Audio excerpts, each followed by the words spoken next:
कुठं तर चूक आपली पण आहे व काय आपण जात नाही येत नाही पण कसं आहे माहिती आहे का मित्रांनो बाहेर असते त्या जमिनी तुम्हाला तर माहीत आहे जरी गावाकडं असलं तर इतर कुठं तरी असल्या तर जाणं शक्य होत नाही. आता इथनं धोंडवाडीला जायचं म्हणजे जवळचा पल्ला नाही. बाळवणी पास करून पुढं जावं लागतं या त्यातनं पण ही जा आता घरचा आहे घर परपंच आहे इकडं आम्ही आमच्यात व्यस्त होतो. आता जमीन आहे म्हणल्यावर काय होत नाही त्या माणसाला तर कळू निघा. आता कसं असतंय गट फोडला नव्हता गट जे जी जमीन घेतली त्याच्यापासून गट फोडून घ्यायचा असतो त्यानं ते केलं नाही. आणि आता दुसऱ्याला जर गट फोडून घेईन हे म्हणलं तर आपण कशा पाहिजे देणार गट आणि आम्हाला दाडवं चालतोय म्हणतोय काय दिशा दाखवून द्या.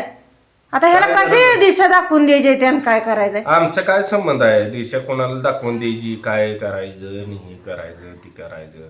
आमचा एकच विषय आहे आम्ही ज्याला ऐकल त्या टायमिंगला आम्ही आमचं वडील धाकटं होतं वारले तर मग आता आम्ही उचलणार आहे त्यावेळेस आम्ही आमच्या हिशोबानं दिशा दाखवून हे सगळं करून देणारच की देणार. पण कसं आहे माहित आहे का आम्ही ज्यावेळेस तिथं गेलो आम्हाला कळलं त्याला वॉर्निंग पण दिली बाबा इथनं पुढं करू नको पण त्यानं त्याचा हट्ट सोडला नाही त्यानं ती करतच राहिला. आता करून ती करून आता त्यानं काय केलंय बांध तर काय ठेवलाच नाही.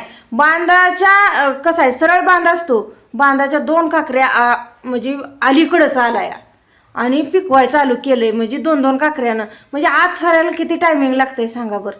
2 काकऱ्या तर अगोदर आलायच ती म्हणजे किती बंड माजवला या त्याला काय वाईट बोलायच्या वृत्तीचं तर आहे का ती दुसऱ्याच्या जरा बोललं तरी ते त्या लेवलचा माणूस नाही सुधारायची म्हणजे ते नाही आणि पळ काढते ती. काल आम्ही गेलो बरं का आम्हाला पण लेट झाला बरं का आम्ही दोंडवाडीला सगळी मिळूनच गेलतो.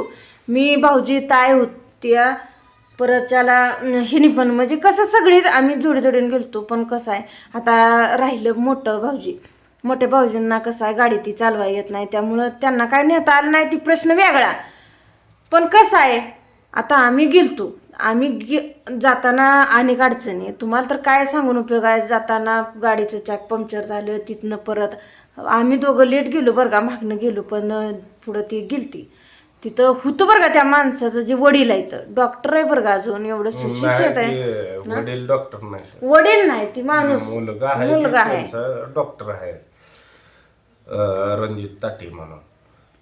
काय आहो म्हणजे कसं आहे माहिती आहे का आता ती शिकलाय त्याला कायदा कानून सगळं कळत असेल किंवा दुसऱ्याचं कसं लुबाडावं कसं खावावं ती पण समजत असेल पण ते करतंय बरं का ते कशा जोराव करतंय माहिती आहे का ते त्याला वाटतं ही काय करते ती एवढा गहू पिकवला एवढा गहू चांगला आहे त्याला गहू आम्ही हाती लागू देणार नाही म्हणून सांगितले पाणी देऊ नको म्हणून पण वॉर्निंग केली पण ती आपण गहू काढून आणायचं आता डोक्यातनं काढून टाकायचं बाकीचं ही ती. आणि मला काय वाटतं म्हणतात त्यानं त्याचा जी गहू आलाय ना ती काढून आणायचा म्हणजे ते आपलं रान आहे रान आपलंय पण त्यानं करू दे त्यानं केलेला गहू आपण काढून आणणार परत त्याची हिंमत होणार नाही ना ती परत पाऊल उचलणार नाही ती त्याला सोपं वाटतंय तेवढं सोपं जाऊच द्यायचं नाही. त्याला आपण आता असा अडकवायचा की जेणेकरून त्यानं ती परत ती चूक केलीच नाही पाहिजे. चूक केलेली नव्ह अगोदरच म्हणलं होतं तेव्हा त्यानं मका परत वैरण हंडी ही लय पिके घेतली ती आपलं रान म्हणजे ती वाईट करतो या आणि कोण काय करतंय म्हणजे आमच्या महागारी ती पण गेला त्या ह्याच्या जोरावर कारण का आम्हीच जात नव्हतो त्या रानात त्यामुळं आमचा विषय नव्हता. जेव्हा आई वडील वारली आणि परत जेव्हा आमच्या नावावर रान आम्ही करून घेतलं तिथनं पुढं पण पिकवतोय म्हणजे त्याचं किती डेअरिंग म्हणावं लागेल. कसं अडचणी सांगून येत नाही त्या आत्या गेल्या एकतर आत्या आजारी होत्या प्रसंग जास्त येत नव्हता तिकडं जाण्याचा. ती आत्या आजारी असल्यामुळं आत्या आम्हाला सोडून गेल्या त्या 4 महिन्यानं असं मामांचं असं झालं मग कसं राहायचं आणि कसं नाही सांगा बरं. त्या अडचणीतनं आम्ही कुठं तर निघत होतं दुःख मोठं होतं आणि हे आमच्या पाठीमागं हे असं चालू होतं. हे आम्हाला ज्यावेळेस माहीत झालं त्यावेळेस पण आम्ही ग बसलो नाही पण तीच माणूस न ग बसता आमच्या विरोधात नोटीसचं काय काढतो या पण त्याचं काय चालत नाही कारण जमीन ह्यांच्या भावाभावांच्या नावावर आहे. काय जमीन आपल्या नावावर आहे म्हणल्यावर त्याच्या नोटीसचा काय अर्थ जर राहिला नाही पण त्याला आपल्याला गुतवायला लय थोडा टाइम देखील लागणार नाही. व्यवहार चांगल्या पद्धतीनं गुतवाय येतंय, पण कसं आहे माहिती काय, पण त्या आपण पण माणसाला करतोय व्यवहार ज्ञानातनं चांगला असेल माणूस म्हणून आपण ही करतो. काय ज्ञान पण चांगलं आहे. ते म्हणजे बोलण्याजोगी गोष्टच नाही. सारखा उल्लेख पण करून एखाद्या व्यक्तीचा ऐका की एवढं बिनलाजीचा माणूस असेल असं वाटत देखील नाही. त्यानं व्यवहार केला बरं का, केला पण आणि परत न व्यवहार पण व्यवस्थित केला नाही. शेवटी त्यानं दगा द्यायचा ती दिलाच, विश्वासात घेऊन दगा देणार माणूस आहे ती. काय अडचण नाही. बाण त्याच्यापाशी फोडून काय- पाणी देणं, आले घाण पण इकडं ते तिकडं आता सारणं. त्याला ती सोपच जात नाही. कुठलीही गोष्ट सोपी जाणार नाही. का माहितीये का, हिस्सा कुठला आहे अजून त्याला फिक्स देखील माहित नाही. त्यानं घेताना की जमीन कशी घेतली ही त्याला माहित नाही काय. आणि वरनं त्यानं काय केलं, विहीर पाडली, सगळं केलं. त्याचं शेतात पिकवत होतं, आपलं सोडलं होतं. आपलं पण आता पिकवायला लागलाय. आता म्हणजे जमीन घेतल्यापासून आपण गेलोच नाही. आता आपण जातोय ह्या 4, 8, 10 दिवसात किंवा 2 महिन्यापूर्वी किंवा त्याच्या अगोदर मी 1-2दा जाऊन आणतो. पण त्याचा काही देखील पुरावा त्याच्याजवळ नाही. उघड जमीन गटच फोडला नाही त्यानं. जमीन घेताना गट फोडून घेणं त्याची म्हणजे हीच पाहिजे होतं. त्यानं काळजीपूर्वक बाबा आपण जमीन घेतली तर गट फोडून आपण घेणं कामच होतं.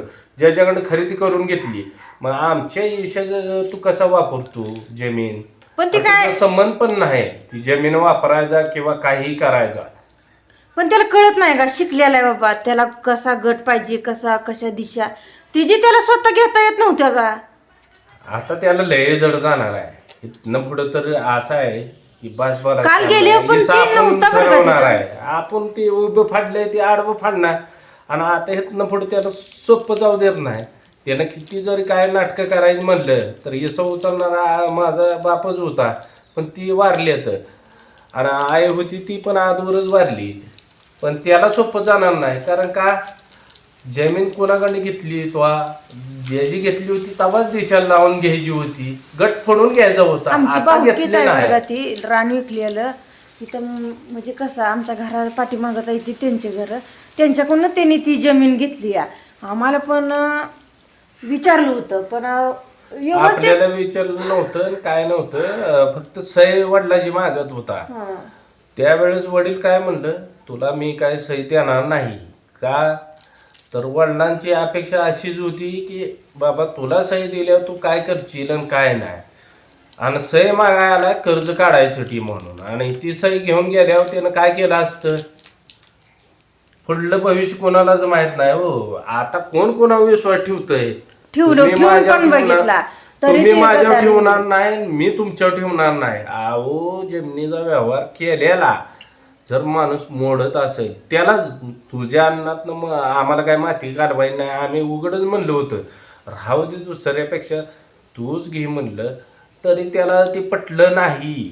त्यानंच व्यवहार करून त्यानं नोटीस काढून तीच काय म्हणतोय की बाबा आपल्याला आता जमीन घेणं होत नाही. नाही मग ती कशा काय करू पाय- माहिती का, गहू काढून आणू त्याशिवाय त्याचं ते म्हणजे गहू पुढचं पाऊलच उचलणार नाही ती. गव्हा पिकला म्हणलं का आपण काढून आणायचं, खोटं त्याचं सांगत काही नाही, चालत एखाद्याचं नाही. नुकसान करून नाही. पण आम्ही ना ती गहू आमच्या डोक्यात एवढं बसलं होतं ना, त्याची नासधूस करूनच यायची होती. नासधूस करायची नाही. राणा आपला आहे ना, आपलं राणा आहे म्हणल्यावर नासधूस कशाला. कोणाचा हक्क देखील बनत नाही. काय असं त्या दिवशी रेतसरमध्ये करायचं, गहू आपण कापाय चालू केला का विषय संपला. त्याचा काय संबंध देखील नाही. तो तुझं जिथनं घेतलंय ना, आम्ही तर आज ताग्यात भांडायला गेलो नव्हतो. पण आता इथनं पुढं आम्ही पण अशी तयारी ठेवली आहे की बास भरायचं काम नाही. त्याचं कुठं जिरवायचं आणि कुठं काय करायचं ती पण आम्ही डोक्यात ठेवलंय. कारण का माहिती आहे का, इथनं पुढं आपल्याला ज्यानं त्रास दिलाय त्याला त्रासच द्यायचा.